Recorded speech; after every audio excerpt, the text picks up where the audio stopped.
Fala aí, galera do Corujão Vascaíno, chegando aqui com o nosso vídeo de pós-jogo, após a derrota do Vasco por 3-0, jogando em São Paulo. O Palmeiras passeou em campo. A grande verdade é essa. O Palmeiras fez os 3 gols com pouco mais de 20 minutos do primeiro tempo e depois treinou. E o Vasco assistiu. Segundo tempo, Palmeiras, um ritmo de treino mais lento ainda, sequer suaram, sequer sujaram o uniforme. O Vasco novamente faz uma apresentação daquelas que a gente já tinha algum tempo que não via. Jogo preguiçoso, desinteressado, desconectado, time totalmente aberto.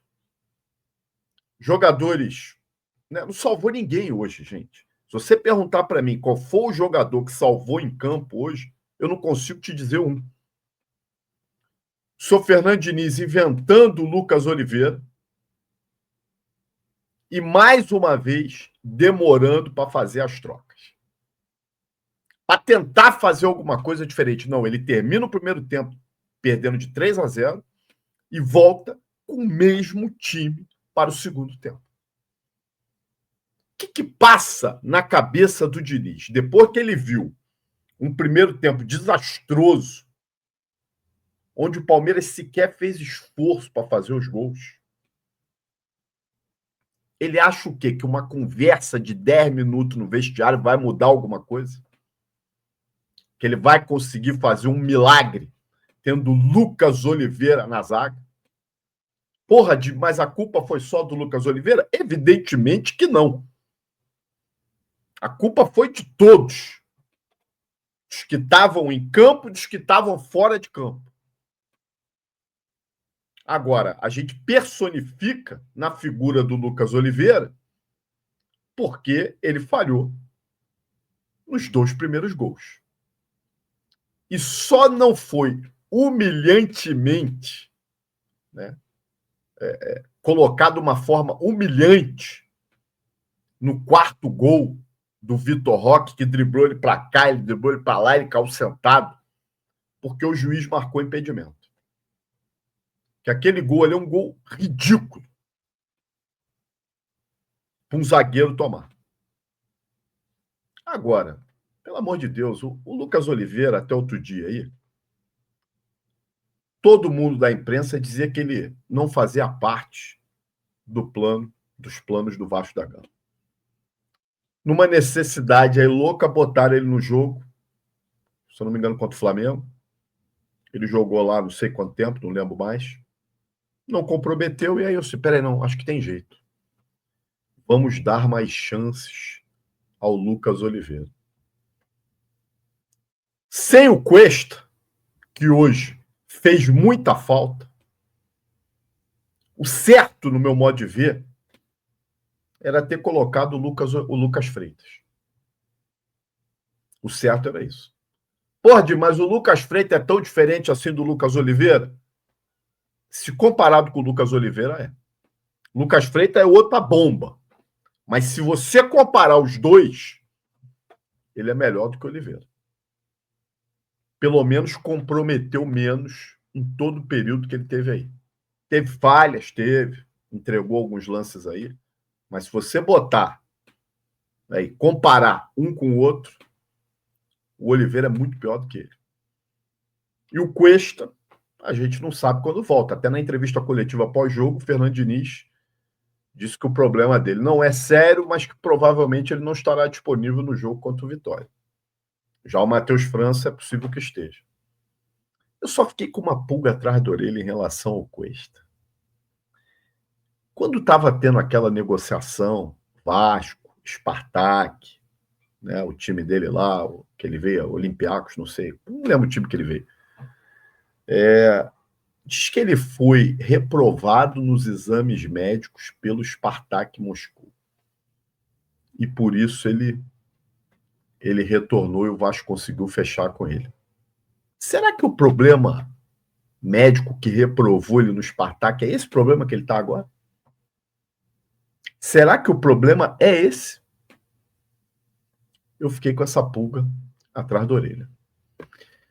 O nosso professor Fernando Diniz, ele vai para a entrevista coletiva, você está vendo ele aí com cara de poucos amigos, e ele faz uma análise, para mim, muito rasa do que foi hoje a derrota do Vasco.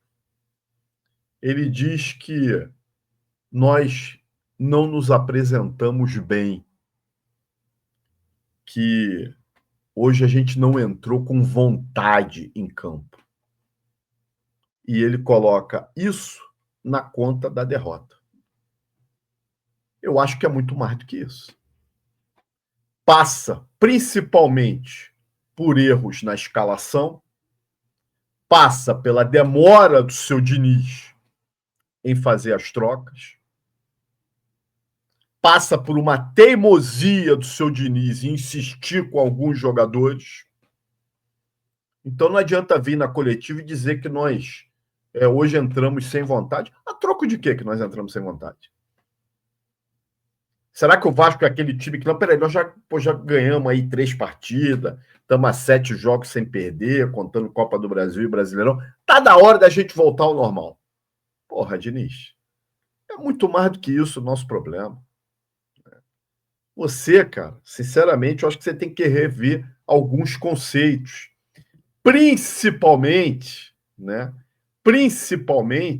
em relação ao seu Verratti. Eu não sou contra a Verratti, mas todo mundo sabe, já não é de agora, que a fase do Verratti não é boa. Mais uma vez, o Diniz é perguntado na entrevista coletiva em relação a isso. A seca de gols do Verratti, que amanhã fazem 2 meses que ele não marca com a bola rolando, só de pênalti. E ele diz, não, porque centroavante é assim mesmo, tem hora que dá uma secada de gols, o Hulk está passando por um problema parecido, mas ele é importante taticamente. Eu queria que o Diniz explicasse qual é a importância tática do Verratti no time do Vasco da Gama. Porque ele é importante na bola aérea defensiva. Então eu tenho que manter o Verratti em campo para ser um zagueiro. Bota ele para jogar de zagueiro, então. De repente ele se sairia melhor do que o Lucas Oliveira foi hoje. Já que ele é importante taticamente, né, na parte defensiva, bota ele de zagueiro. Enquanto tiver problema com o Cuesta, escala o Verratti de zagueiro. Porque qual é a outra justificativa para se manter o Verratti em campo? Ele não faz uma tabela, ele não dá continuidade a uma jogada, ele não abre espaço. Nem a valência dele, que é a questão da bola aérea, ele está conseguindo. Teve uma cabeçada aí que a bola foi longe. Conseguiu lá escorar uma bola que passou perto. Mas, 90 minutos para um centroavante é muito pouco. E não é de hoje. O problema do Verratti não foi hoje. São rodadas. São 2 meses de seca do Verratti. E essa imagem aí mostra que ele dá sal puto. Não sei se ele saiu puto com o Diniz, se ele saiu puto com o jogo, se ele saiu puto com ele mesmo, chutou um monte de garrafa d'água, jogou garrafa d'água para longe, a câmera lá, a transmissão mostrou toda hora ele putinho em campo. Quem tinha que estar puto era eu com ele. Agora, qual é a justificativa para se manter? Porque depois que ele tirou o Verratti, né, e entrou o David, entrou o Andrés Gomes, nós conseguimos até criar mais possibilidade por conta de movimentação.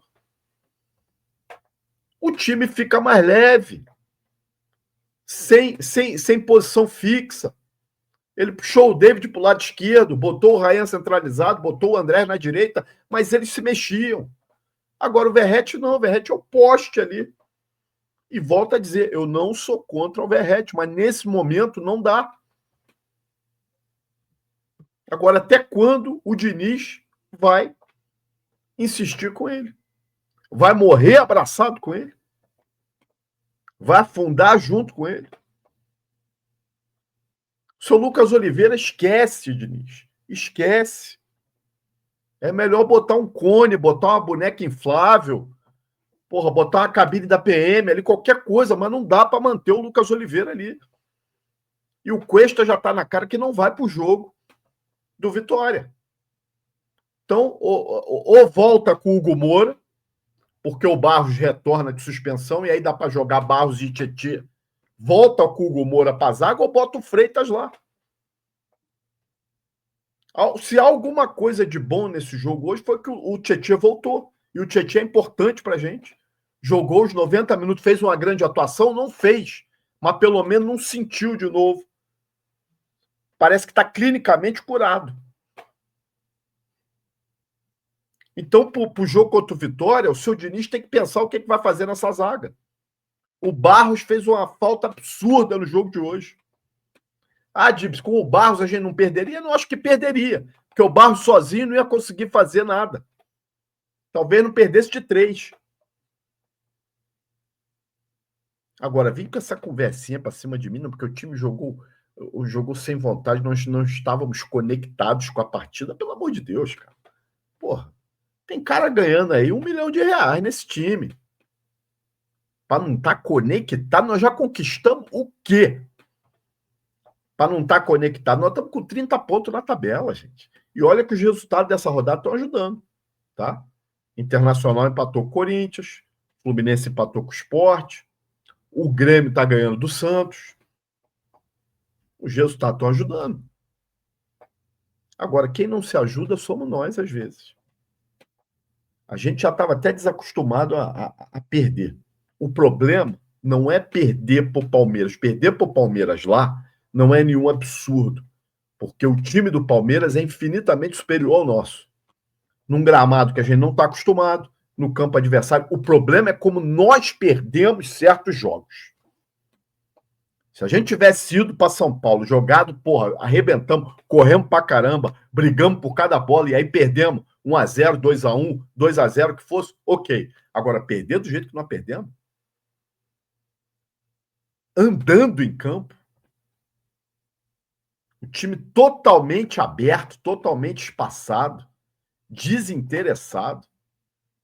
Aí, meus amigos, me desculpe, mas não dá para aceitar.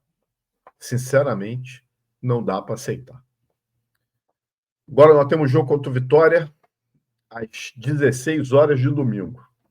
Qual é o resultado que a gente tem contra o Vitória? Não tem outro que não seja a vitória. Não dá. E vou dizer, vai ser jogo difícil. Porque o Vitória está desesperado, precisa sair da zona do rebaixamento, vai vir para cima. Agora, em contrapartida, abre-se um contra-ataque para a gente aí. Eu, se eu fosse o Diniz, eu repensava essa sua escalação aí em relação a Verratti, a zaga, já falei. Eu acho que dá para tentar alguma coisa diferente aí. Pega o exemplo do jogo contra o Santos. Pega o exemplo no ano passado, né, que nós fizemos uma boa apresentação no jogo contra o Bahia, aqui em casa. Nem era o Diniz o técnico. Mas ele deve ter visto esse jogo, né? Pelo amor de Deus, Diniz. Vamos parar de ser teimoso. Vamos parar de insistir com coisa que a gente sabe que não dá para insistir mais. Meus amigos, é isso aí. Se você gostou desse vídeo, peço que deixe seu like, compartilha, se inscreva no Corujão, vire membro para qualquer hora você tá aqui na bancada comigo, igual hoje, desabafando e metendo a boca em quem tem que meter. Segue a gente lá no Instagram, Corujão Vascaíno, e lá no X, @Corujão Vascaíno. Um abraço, gente. Até a próxima.